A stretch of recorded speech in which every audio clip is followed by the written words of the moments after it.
Ուզում եմ ձեզ հետ խոսել երազների մասին։ Ողջույն սիրուններս, ես Հասմիկն եմ, եկել եմ ձեզ հետ մի քիչ խոսելու, շփվելու եւ միասին ընթրիք պատրաստելու, որովհետեւ հենց հիմա ես իմ խոհանոցում եմ։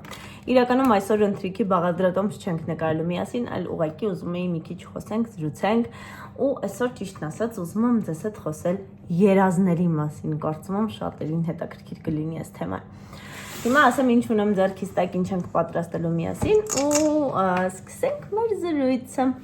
Ուրեմն ես ունեմ այստեղ խոզի միս։ Հիմա ձեզ ցույց տամ։ Խոզի միս ունեմ, չալաղաջի կտոր, մատի կտոր եւ փափուկ մի քանի կտորներ։ Մենք բոլորս շատ ենք սիրում կարտոֆիլով դնում եմ գազօջախի մեջ եւ վերջ այդպես ուտում ենք, շատ համավալինում։ Մի խոսքով սա հաճախ եմ պատրաստում, ոչ մի արտառոց բան չկա։ Իսկապես այս ուտեստը պատրաստելու մեջ ոչ մի արտառոց բան չկա, բայց ավելի հետաքրքիր է խոսել երազների մասին։ Մարդկանց մեծ մասը երազները չի հիշում, չնայած որ երազներ տեսնում են բոլորը։ Այո, նույնիսկ եթե դուք կարծում եք, որ դուք երազ չեք տեսնում, ասեմ, որ դուք ուղղակի այն չեք հիշում։ Իսկապես բոլոր մարդիկ աշխարհում երազներ տեսնում են, դա գիտականորեն ապացուցված է, եւ այն, որ երազները ունեն մարգարեական բնույթ, դա եւս ապացուցված է։ Շատ մարդիկ տեսնում են երազներ, օրինակ նախազգուշացնող, օրինակ ինչ որ վտանգից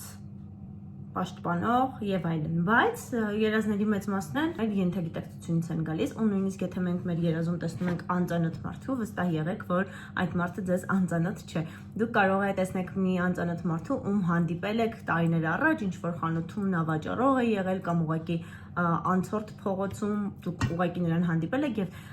նույնիսկ չեք հիշում հիմա, չեք ֆիքսել այդ պահին էլ, բայց ձեր ենթագիտակցությունն է նրան ֆիքսել։ Այնպես որ վստահ եղեք, որ ում դուք ձեր երազին տեսել եք, դուք տեսել եք նրան նաեւ իրական կյանքում։ Ես ճիշտն ասած ուզում էի հստակ օրինակով ձեզ հետ կիսվել երազների մասին։ Ուրեմն իմ դասախոսը Լալա Մնացականյանը 2024 թվականին է մահացել ու ուզում էի նրա հետ կապված երազիս մասին խոսել ձեզ հետ։ Ես ու ընկերուհիս իր հետ շատ մտերիմ էինք ու նախորդ տարի փետրվարին, այս թեման իրականում ինձ համար sense մի քիչ ծանր է, դրա համար ես չեմ կարողանում հստակ կենտրոնացած խոսել, բայց հիմա դուք կհասկանաք ինչու։ Նախորդ տարի փետրվարին ինձ հետ վատ դեպք պատահեց եւ չնայած նրան, որ ես ամիսներ շարունակ հետազոտվում էի, որովհետեւ ինձ թվում էր, որ ես ինձ լավ չեմ զգում, չնայած հստակ ինչ որ չի կարող ասել, որ օրինակ ես մասը ցավում եմ կամ չգիտեմ, ինչ որ բան չկար հստակ, բայց ես ասենց ենթագիտակցության հասկանում եմ, որ ես այնքան էլ լավ չեմ եւ մի քանի ամիս շարունակ հետազոտվում էի, բայց ոչինչ չկար, բոլոր բժիշկներն ասում էին, որ ամեն ինչ նորմալ է եւ այլն, բայց եղավ այնպես, որ փետրվարի 7-ի գիշերը ինձ մոտ սկսվեց ներքին արյունահոսություն եւ այդպես ինձ հազիվ փրկեցին։ Գրեթե չէին կարողանում արդեն փրկել, բայց Աստված մեծ էր։ Հիմա դրանից առաջվա երազս պատմեմ, որտեղ երազիս եկել էր Տիկին Մնացականյանը եւ մենք ինչ որ մի սենյակում էինք մութ, նա բոլորին ճանապարհեց ու ինքը մնաց այդ սենյակում, բայց ես թաքուն չգնացի այդ սենյակից, ու որ ասում եմ բոլորով իմ ընկերուհիների մասին է խոսքը, ու ես հիմնականում երբ իրեն տեսնում եմ երազիս, տեսնում եմ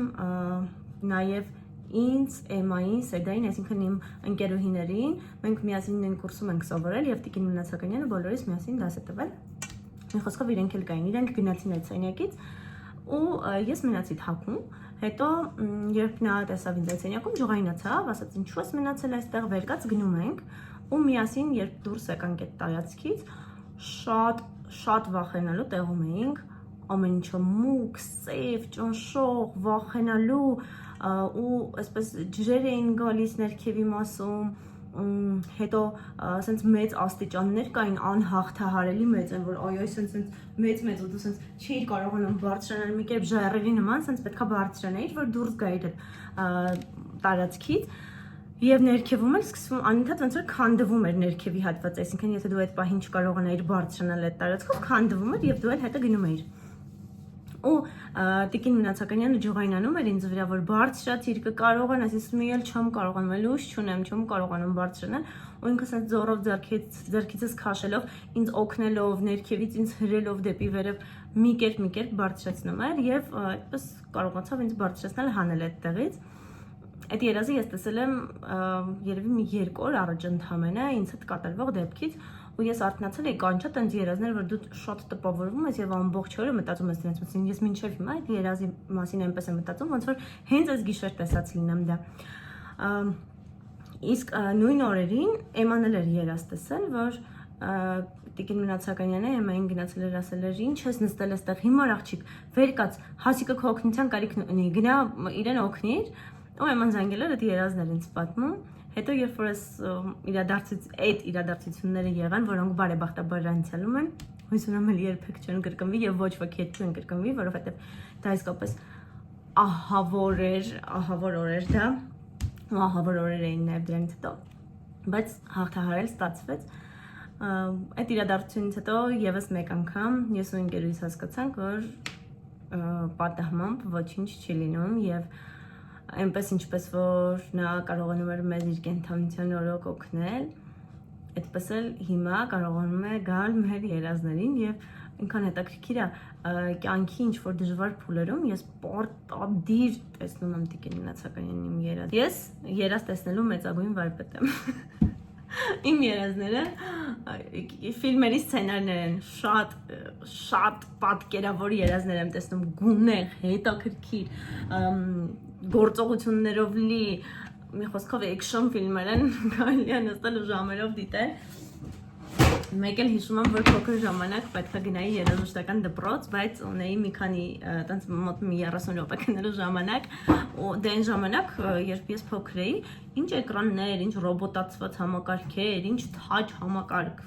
նոր էր ամեն ինչը սկսում զարգանալ եւ Հայաստանում դեռ չկար չենք տեսել ֆիլմերում ֆանտաստիկ ֆիլմերում էինք տեսել երբ որ օրինակ չգիտեմ էկրանին կարող ես մատով կպնել եւ էկրանի վրա փոփոխություններ լինեն հիմա թվում է ծիծաղելի բայց իսկապես դա այդպես էր բայց ես այդ օրը երազից հիշում եմ որ տեսել էի իբրև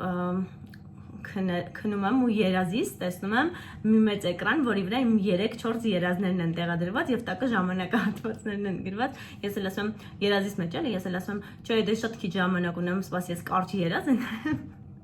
հետո մյուսները կնայեմ ու այսպես էկրանի վրա ընտրում եմ այդ կարճ երազը որ կարճ երազ են դա այդպես հա այսօր գիշերվա երազս էլ մի հատ պատմեմ որ դուք էլ եթե կարող եք վերլուծեք մեկ էլ հիմա շատ նորաձև է որ երազները վերլուծելու համար գրում են ChatGPT-ին եւ ChatGPT-ին տալիս է բացատրություն եթե ուզում ես տալիս է հոգեբանական բացատրություն եթե ուզում ես տալիս է չգիտեմ ավելի տենց կյանքային բացատրություն երազները իհարկե հոգեբանորեն կարելի է բնութագրել որովհետեւ ասում եմ դրանք մեր ենթագիտակցությունից են եւ այո օրինակ տարբեր տեսություններ կան որոնք երազները բնութագրում են ու նաև կան ավելի տենց ստից բնութագրիչներ, որպեսզի են երազահանները տարբեր տեսակի ու երբ ես փոքր էի երազահաններ կային, ես էլ միշտ եմ պատկերավոր երազներ տեսել, մենք տանը ունեինք երազահան, ես միշտ պատմում էի տեսնեի ինչ նշանակում է երազը, բայց իրականում կարծում եմ յուրաքանչյուր մարդ ինքը կարողանում է իր երազը վերլուծել։ Ինքը հասկանում է այդ երազը ինչի համար է։ Ինչ էլ ասի, չգիտեմ, երազահանը կամ ChatGPT-ն, միևնույնն է դու գիտես մոտավորապես թե ինչ երազ էր դա, ինչի համար էր դա։ Ես օրինակ գիտեմ։ Ես այդ պահին նույնիսկ կարողա չհասկանամ, բայց հետո մի քանի օր անց հասկանամ։ Մի հատ այսօրվա երազս պատմեմ։ Ուրեմն իբրև ինչ որ տուրիստական ընկերություն էի գնացել, որտեղից որ գնել էի փաթեթ եւ պետքա հեռախոսից մեջ ինչ որ կարգավորում անեին, չգիտեմ ինչ կարգավորում էր հեռախոսից մեջ, բայց ամեն դեպքում իրենք էլ շտապում էին այդ տուրիստականի տեղները, այդտեղ մի աղջիկ էր գեղեցիկ ում խնդրեցի անել ինքը ասաց որ շտապում է չի կարող իր աշխատակցի հետ պետքա դուրս գար այդ պահին արդեն դե ես էլ ասացի որ չեմ կարող սպասել պետք է հիմա անել արագ աշխատակիցը արեց եւ իրենք երկուսով գնացին ինչ որ մի տղա եկավ ով պետք է հերթապահեր այդտեղ իսկ ինձ ասացին որ դուրս գալու հատվածը ոչ թե այն տեղն է որտեղից որ իրենք են գնալու եւ ես եմ եկել այ մի սպիտակ sense եվրոդուրցից տվեցին այդտեղով պետք է դուրս գամ ու ասացին որ իրենց բոլոր հաճախորդները պարտադիր այդտեղով են դուրս գալիս դե բնականաբար ես մտածում էի տեսնես ինչու պետք է այդ մասով դուրս գամ բայց որ ասել էին հավատացի եւ որովհետեւ դուրս գալ այդ հատվածից դուրս եկա այդ հատվածից եւ պատկերացրեք այ այսպես փոքրիկ sense պատշգամբ էր որ մի ոդկը չէր տեղավորվում ու բռնվելու տեղ չկար, այսինքն ոչ մի նույնիսկ ֆրանսիական բալկոն չէր, որ sense ճաղավանդակ ունենար դիմացը, ուղղակի այդ հատվածներ, որը որ լինում է սովորաբար պատուհանների դիմաց։ Ես կանգնեցի այդ հատվածի վրա,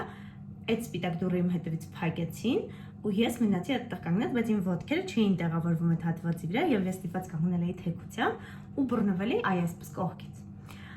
Ու նայեցի ներքև եւ տեսա, որ մոտավորապես 6-րդ կամ 7-րդ հարկում եմ գտնվում ու կանչեցի օգնություն, շատ վախեցա, որովհետեւ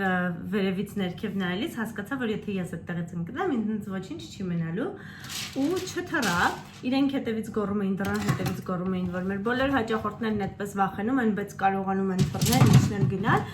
դու եւս կարող ես փորձիր եւ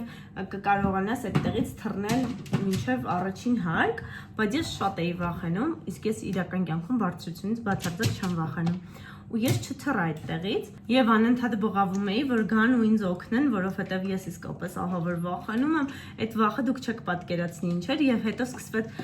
այնպես էր, որ իմ ձեռքին ինչ որ բան կար եւ ես ասենց երկու ձեռքով բռնված էի, ներսից բարձր երաժշտության ձայն էր գալիս, ներսից ինչ չէին լսում, երբ որ ես գոռում էի ու ես չէի կարողանում այս մի ձեռքից թողնել, որ սենց ծեծեմ այդ հետևից պատուհանը մի խոսքով մի կերպ ինչ որ մեկը լսեց իմ ձայնը եւ այդ ներսի տղան ով եկել էր հերթը պահելու այդտեղ բացեց դուռը ի վերջո եւ ես գնացի ներս սկսեցի շատ ուժեղ ձայնով լաց լինել ու ես այդ պահին գոռում էի որ ես դες դատի եմ տալու ես կյանքում ոչ մեկին դատի չեմ տվել բայց դες անպայման դատի եմ տալու որովհետեւ դուք ինձ վախեցրել եք ես կարող էի ընկնել եւ մահանալ եւ այլն եւ ես այդ պահին տենց վախից արթնացա ու հասկացա, որ ես ամբողջությամբ ջուր եմ։ Ես այնքան էի լարվել երազիս մեջ, որ իրական կյանքում չեք պատկերացնի, այդ լարվածությամբ, նույն լարվածությամբ ոնց երազումս էի, այդ նույն լարվածությամբ արթնացա։ Ես հիմնականում տեսնում եմ բարի եւ դրական երազներ իմիջայլոց, չնայած դες պատմած իմ երկու դեպքերը շատ վատն էին եւ ոչ դրական, բայց ամեն դեպքում ես իսկապես գրեթե միշտ տեսնում եմ բարի եւ դրական երազներ։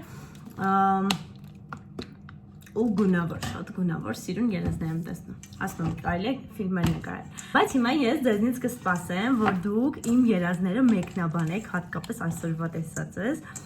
ու կսպասեմ, որպեսզի դուք էլ ձեր հետաքրքիր երազները պատմեք կոմենտներում կամ կարդամ տեսնեմ դուք ինչեր եք տեսնում, դուք եք տենց ֆիլմեր տեսնում, թե մենակ ես եմ։ Չգիտեմ ինչից է, ասում են, որ շատ ծանրաբեռնվածությունից լինում է, որ երազում այդպես լարված իրավիճակներ ես տեսնում, որովհետև ենթագիտակցությունը չի հասցնում հանգստանալ եւ երազում եւս դու շատ լարվում ես, հոգնածությունից են լինում նման լարված երազներ, մի խոսքով տարբեր բաներից կարող են լինել, բայց ես շատ հավատում եմ, որ մենք տեսնում ենք նաեւ երազներ, որոնք մեզ զգուշացնում են, որոնք մեզ փրկում են, մի խոսքով ես հավատում եմ նաեւ այդ մարգարեական երազներին, ի վերջո մենք չենք կարող դաժողտել, որովհետև սկսած Աստվածաշնչից նման երազներ տարբեր տեղերում եւ տարբեր մարդկանց մոտ հանդիպել ենք ու կարծում եմ մենք էլ բացառություն չենք։ Մի խոսքով այդպես, սպասում եմ ձեր մեկնաբանություններին, տեսնեմ թե դուք ինչ երազներ եք տեսնում, իսկ ես արդեն սա պատրաստեցի, հիմա դնելու եմ ջառոցի մեջ եւ ընդամենը 40 րոպեից իմ ընթրիքը լինի պատրաստ։ Շնորհակալություն, որ այս ընթացքում ինձ հետ եք, կսպասեմ ձեր սրտիկներին ու մեկնաբանություններին ու եթե դուք իմ ալիքին դեռ չեք բաժանորդագրվեք, որ տեսնեք հաջորդ հոլովակներից հաջորդ հոլովակը ես ուզում եմ գնալ եւ մեր նոր տնից ձեզ համար նկարել։ Ձեզ պաչիկներ, պակա։